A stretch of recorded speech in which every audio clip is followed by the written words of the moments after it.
શું ભગવાન શ્રીકૃષ્ણ હજારો વર્ષ પહેલા જ જન્મ્યા હતા?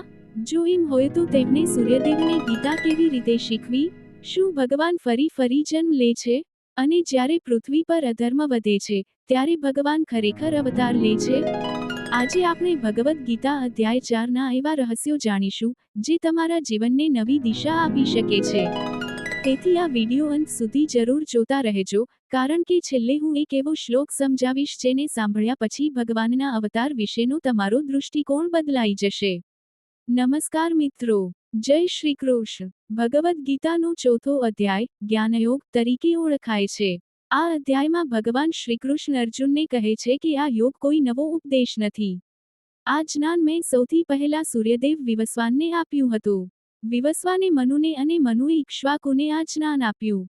સમય જતાં આ પરંપરા લુપ્ત થઈ ગઈ, તેથી આજે હું ફરીથી તને આ દિવ્ય જ્ઞાન આપી રહ્યો છું.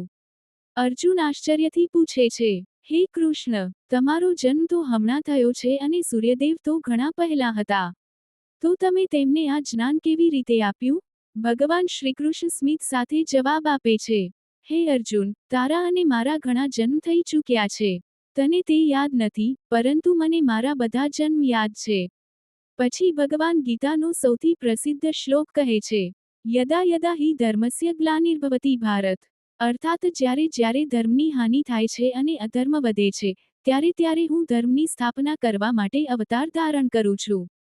ભગવાન કહે છે કે તેમનો જન્મ સામાન્ય મનુષ્યની જેમ કર્મોના બંધનથી નથી.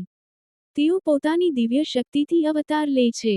આ અધ્યાયમાં ભગવાન કર્મનું રહસ્ય પણ સમજાવે છે. માત્ર કામ કરવું જ કર્મ નથી. સાચું કર્મ તે છે, જે નિસ્વાર્થ ભાવથી, ભગવાનને સમર્પિત થઈને કરવામાં આવે. જે વ્યક્તિ ફળની ઈચ્છા છોડીને કર્તવ્ય કરે છે, તે કર્મના બંધનમાંથી મુક્ત થઈ જાય છે. ભગવાન આગળ કહે છે કે જ્ઞાન સૌથી પવિત્ર છે. જેમ અગ્નિ લાકડાને ભસ્મ કરી નાખે છે, તેમ સાચું જ્ઞાન મનુષ્યના પાપો અને અજ્ઞાનને નષ્ટ કરી દે છે. પરંતુ આ જ્ઞાન મેળવવા માટે વિનમ્રતા, શ્રદ્ધા અને સારા ગુરુનું માર્ગદર્શન જરૂરી છે. જે વ્યક્તિ શ્રદ્ધાથી જ્ઞાન મેળવે છે, તેને અંતે શાંતિ અને મુક્તિ મળે છે.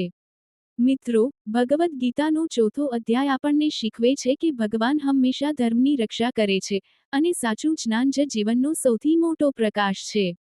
જો તમને આ વિડિયો ગમ્યો હોય, તો લાઇક કરો, શેર કરો અને ધાર્મિક ધરોવર ચેનલને સબસ્ક્રાઇબ કરો. કોમેન્ટમાં જરૂર લખો, જય શ્રી કૃષ્ણ. આગામી વિડિયોમાં આપણે ભગવદ્ ગીતાના 5મા અધ્યાયને સરળ ભાષામાં સમજશું. જય શ્રી કૃષ્ણ.